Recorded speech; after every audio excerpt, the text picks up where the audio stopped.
Hey there, crafty friends, and welcome back to my channel. First and foremost, I need to apologize because I look like a mess right now, and usually for YouTube, I try my hardest to have my makeup and hair done at least. Let's just say it's been a really busy and long week, and it's only Wednesday, so there you go. Alrighty, so this is a part 2 as promised. I love reading your guys' comments. I love how intrigued you guys were with the gang sheet, how you probably thought it was super complicated to go ahead and upload a gang sheet. One thing about me, I know how to explain things very well, very slow. I want to be able to explain things to everybody in a slow pace because not everybody learns the same way that everybody else's brains works. But when it comes to learning something brand new, I like to just slow down a bit, kind of like really break down what I'm learning, rehear all the instructions and all the steps. So I highly suggest for all of you to do the same thing. Don't only watch this video once, pause it, watch it again. When you're actually doing your first gang sheet, look at it again. I want you to make sure that you're really following every step. Okay, so there are 3 different ways that you could upload a gang sheet. I'm going to start with the one that is the most common way to do it. Then I'm going to go with the second way, which is my favorite way of uploading gang sheets, which is the way that I do it and I've always done it. And then there's a third way that it's okay, but I guess for some people it works because people do it that way as well. So this YouTube tutorial is going to be a lot of voiceovers. I'm going to literally screen record my whole screen, walk you through every single step of uploading the gang sheet, how to get the images, how to download it correctly, how to make sure that you're removing that background, how to really place it well on your gang sheet so like that you get every inch of it. Remember guys, you are paying for every single inch in that gang sheet, so guess what, we're gonna use it all. I love to push my DTF gang sheets all the way to its limits because obviously if I'm paying for it, I want the most for my buck, right? Okay, so enough chit-chatting, let's get straight to the tutorials. Alrighty guys, so this is the first method how you could upload your own gang sheet. This is not my favorite one, but this is the first one I'm going to show you.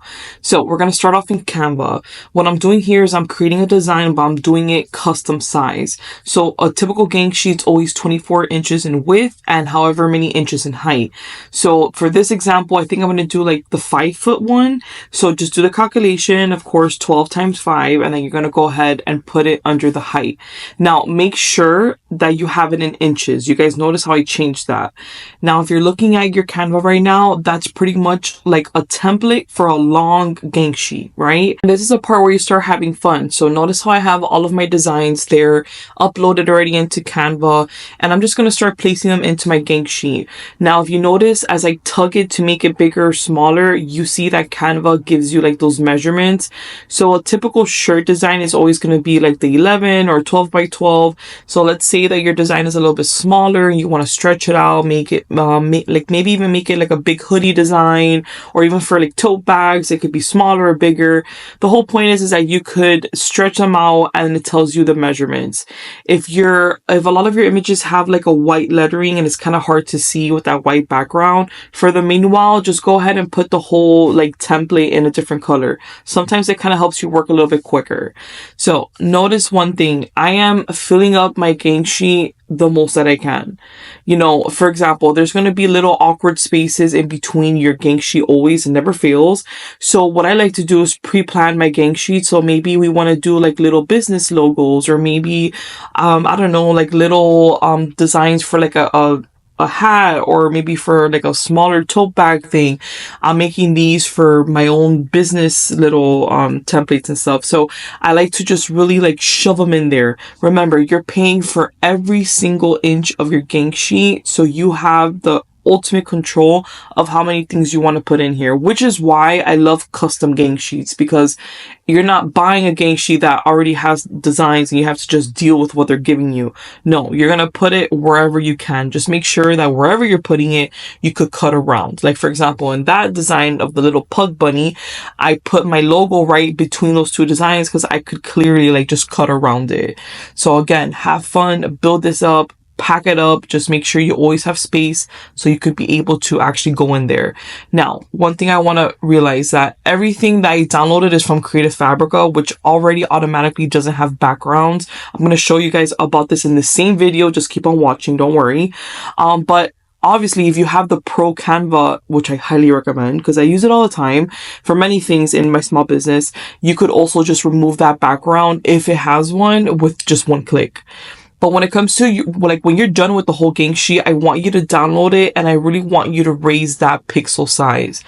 The more pixels, the better quality your Gengshi is gonna be. Remember me when I say that, okay? Okay, so let me slow things down a little bit for you to have a better understanding. This is the Ninja Transfers website. The only tab we're going to look at right now is under DTF transfers. As you guys see here, this is to upload your first, like, individual DTF. The second one is to build a Gengshi, which is my favorite. And that's what we're going to click on now. So right now it's asking you what size do you want your Gengshi. A typical size that people usually order is 10 feet. But if you have big orders, 30 feet is the way to go, or 20 feet is another way to go. That's what I usually get because I need that amount pretty much. And then they also have different film styles. You could just go for standard, but of course they have glitter, glow in the dark. Now apparently they come out with gold and silver foil, which is so much fun. But I always go for standard. That's like the regular DTF. Maybe in the future I'll definitely try out one of their glitters. I don't know. So let's go ahead and click on build your own Gengshi. This is the kind of like the customizer website that Ninja Transfers has to offer. What you're seeing here, that skinny thing, is very similar to what we saw in Canva, right? So it's like your template for a Gengshi. But what I like about this is that we're going to build the Gengshi ourselves through their program. Okay, I know some people might think, oh, but this might be a little bit more difficult. No, for me, it's way better because of the tools that they give you. And I'll show you right now. First and foremost, it's very obvious that you could just click upload image, and I just uploaded my first image. You could keep on clicking on the image and it will automatically fill up your Gengshi for you, even though it's very convenient for somebody who's beginner friendly, but I don't even like that. And let me tell you why. I like to manipulate my Gengshi and really get in there and stretch them out or make them as small as I want to really fill it up. So let's zoom in better because I feel like the view is better when we're more zoomed in and we're seeing what we're doing. And now, do you see that very thin square around my whole design? How it's like a really borderline, like green, and now I'm stretching it out and now it's yellow. Look to the left-hand side. If your borderline is green, that means that you have the best resolution possible for this print. If you're stretching it out because your image was originally like too small for what you wanted and it's yellow, it's still gonna look really good. Even though it tells you, hey, warning, you know, it's good, but it's not great. Trust me when I tell you, it's still gonna look really, really good. What I don't want you guys to do is ever have that very thin borderline ever be red. That's when we don't have enough pixels in our image, and that's when it starts looking distorted. Okay, so make sure to always be in the green or in the yellow zone always. Now there's other little templates there, like telling you if it's black or if it's blue, it means it's overlapping or it's terrible resolution. So we all know that we just want to keep it in the range of green and yellow. Another really cool thing that they have here on Ninja Transfers is, let's say that when you're uploading your image, it's too small or too big. You could just click on this little window here where it says width and height, and you could even make your image bigger or smaller, remember. So, and it's always going to still use that border. You could also play with the contrast and brightness. I never do that. If I am going to edit a photo or edit a design, I'm going to always do it in Canva. And another thing you guys can notice here is that my images, they're all like without a background. They have no background whatsoever. It's not like a solid white background with it. And that's because I downloaded these from Creative Fabrica, which I'm going to show you about that in this same video. Just keep on watching. So since we're on the subject of removing backgrounds, let's go back to Canva. I want to give you a quick little tutorial on this. So we're going to go ahead and create a brand new custom size. Remember, I've probably said this 100 times by now, but a typical shirt design is always going to be 11 by 11 or 12 by 12 or something in between, even larger, even smaller. But the typical is 11 or 12 by 12. So I like to start off with getting my custom size in Canva being in inches and a 12 by 12. Then I'm going to go ahead and click on create new design.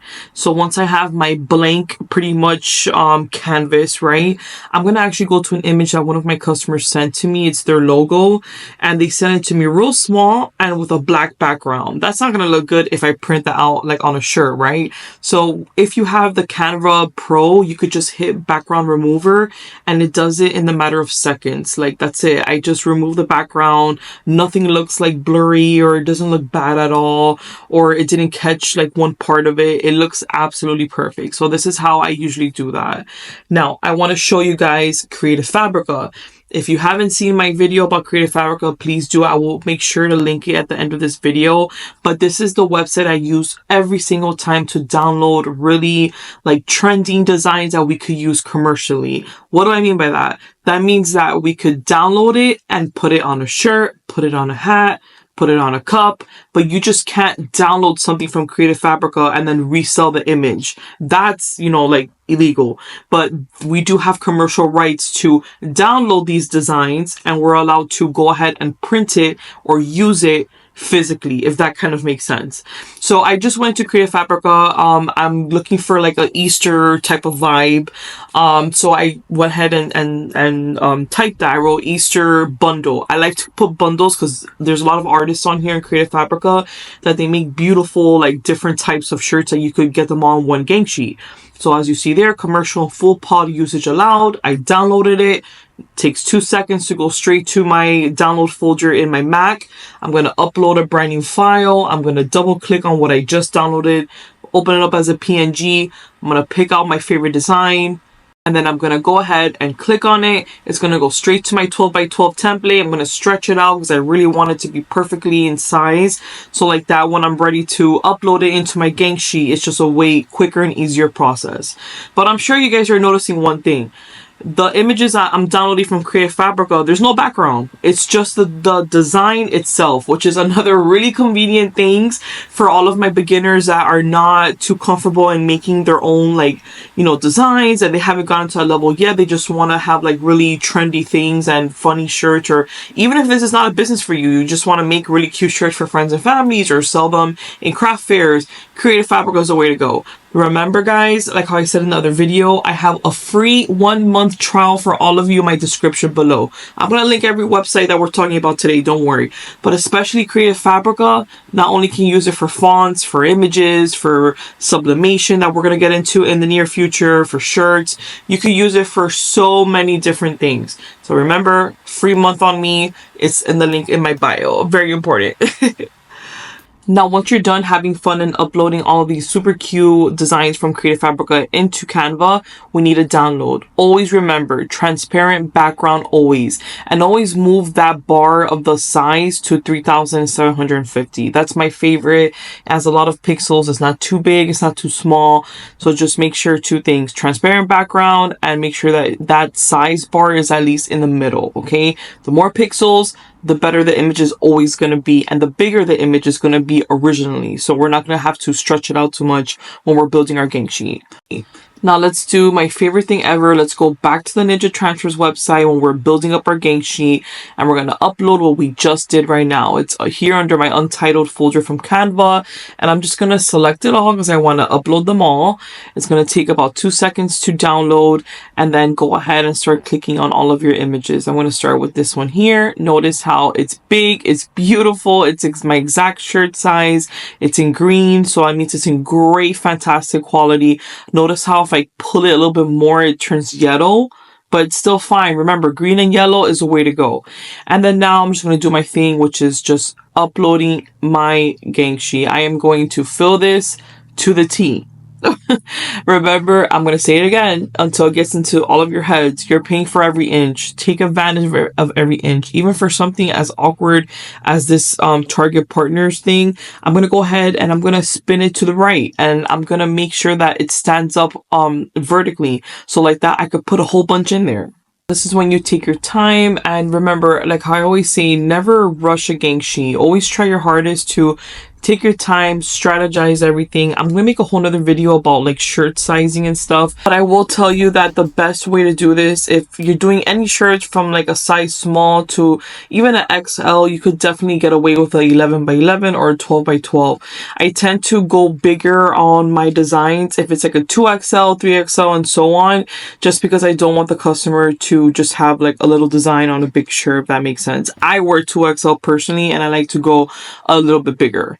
Now we're heading to the third way that you could just print out a DTF. These are the single sheets, so you could print them out just by uploading your one individual design and it'll print out whatever size that you want. Again, I save this for last because this is my least favorite way of doing gang sheets. Technically, this is not a gang sheet. This is just a single print. But you could do it if you're kind of scared and if you've never worked with gang sheets before and you just want to try it out and just print out one thing, then go ahead and do it. It's very inexpensive.